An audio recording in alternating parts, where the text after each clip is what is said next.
My first press release that I put out, I shared that we had identified a suspect vehicle. We had identified 2 suspects in the incident. And now we've identified the 2 cowards who took the lives of these innocent people. We have public enemy number 1, Adonis Robinson. Public enemy number 2, Jakobie Russell, who's on the run. They're scared, they're cowards, they're hiding. We ask the public, please, you know where they're at? Let us know.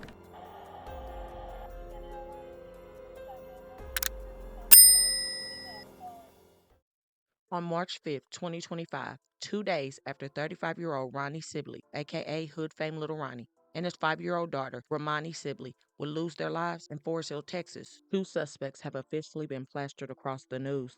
24-year-old Adonis Robinson and 21-year-old Jakobie Russell are the 2 men allegedly behind the trigger on that fateful day.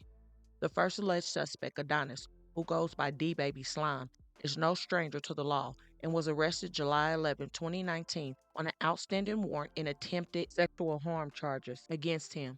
The attack occurred on the morning of April 27, 2019, as a woman jogged on a trail in the area of the 5200 block of 10 Mile Bridge Road. The woman told police she was jogging north when she passed a man who was Adonis walking south and wearing a blue hoodie pulled tight over his head with only his face showing. The woman traveled about a quarter of a mile when Adonis grabbed her from behind and threw her to the ground. The woman told police that Adonis began hitting her and said that he would knock her unconscious if she did not stop screaming, according to the report. She would continue to fight and scream, and then he tried to pull her jogging shorts down.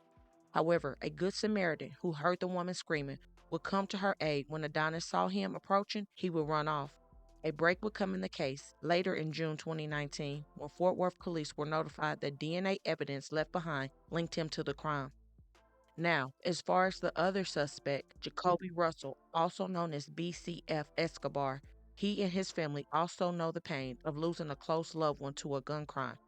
His older brother, Jamarian Deshaun Newman, or J New as many called him, was also allegedly involved in street activity.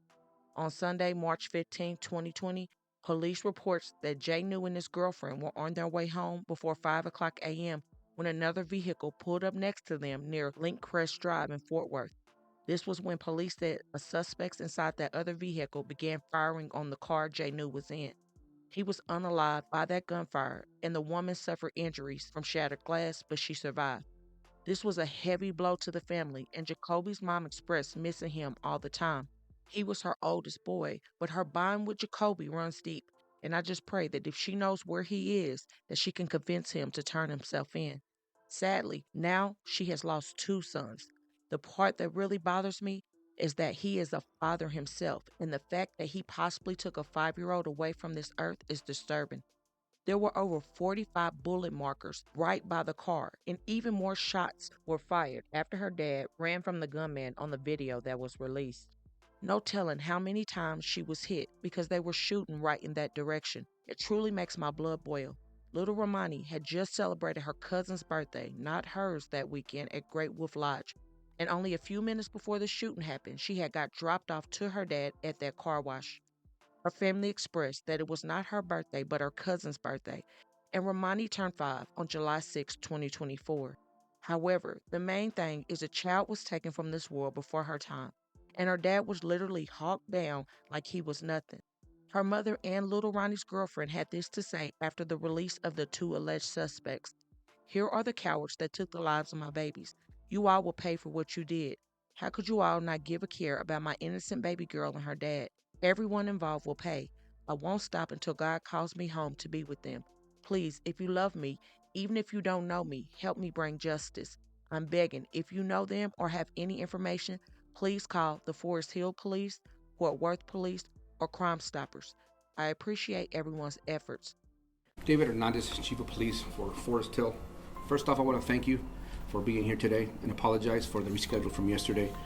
But I want you to understand that our approach is to have fact findings, have facts for our community. There's a lot of information out there in social media, so we were receiving a lot of that information, so we had to make sure that we had the right information. It was a shocking event from North Texas. I won't speak on the details of the investigation, okay?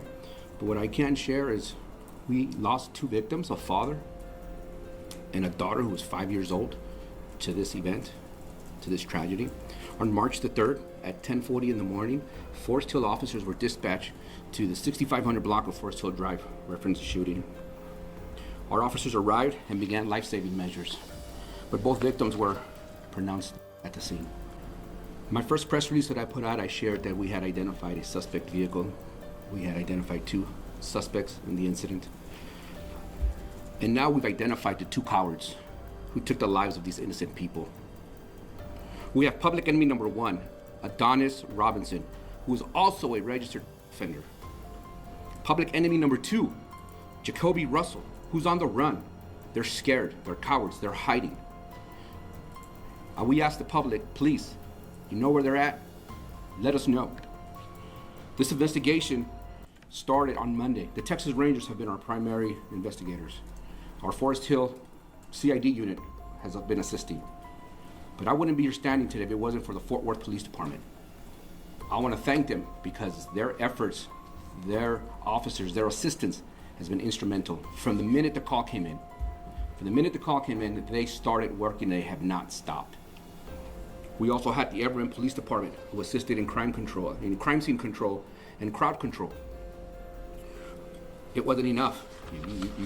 You were out there. We had to call Tarrant County Sheriff's Department. We had to call the Tri-County Auto Theft Task Force. We had to call Mansfield. We had to call Cannondale. It was a large scene and we needed the help and the resources came pouring in and I want to thank them all. We're aware of the video that was leaked online.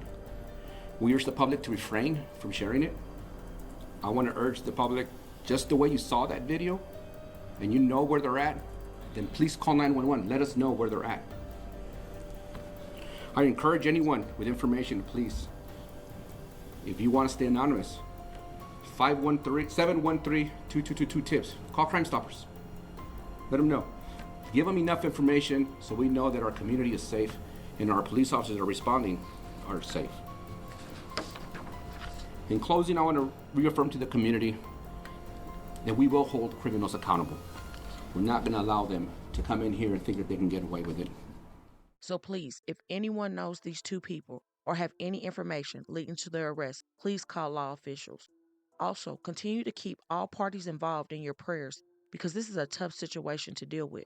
I hope and pray that justice comes sooner than later because there are a lot of raw emotions running in that city right now and people are ready to crash out behind what took place. Continue to pray that the suspects are caught and peace for the family in this very dark time. Also, don't forget to hit that like button and share to make your people aware. And as always, remember to stay woke. Things change quickly.